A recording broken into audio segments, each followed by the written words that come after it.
একসময় কাপড় ধোয়া মানেই ছিল ঘাম, কষ্ট আর ঘন্টার পর ঘন্টা শ্রম।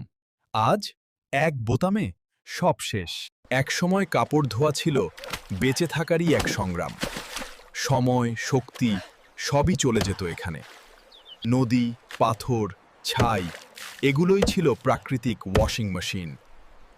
কিন্তু কষ্টের শেষ ছিল না। মানুষ ভাবতে শুরু করল, এই কাজটা কি যন্ত্র দিয়ে করা যায় না?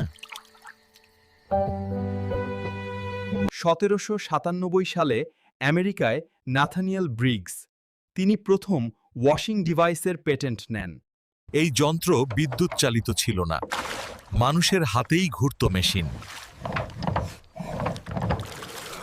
1800 থেকে 1850 নানান ডিজাইন এলো, কিন্তু শ্রম কমেনি খুব একটা। শিল্প বিপ্লব বদলে দিল সবকিছু।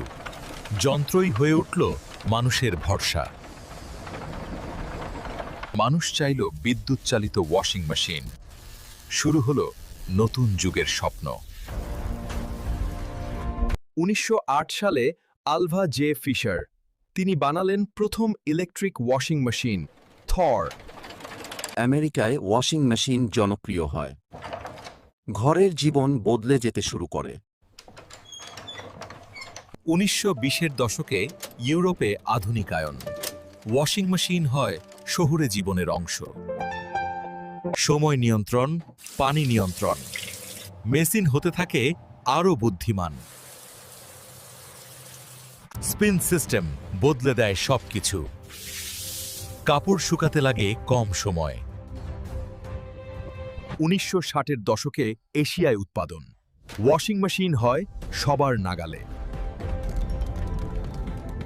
এক বাটনে সব কাজ। এটাই ফুল অটোমেটিক যুগ।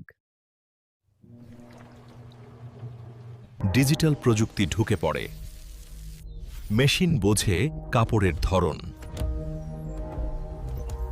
আজ ওয়াশিং মেশিন নিজেই সিদ্ধান্ত নেয়। কম পানি, কম বিদ্যুৎ।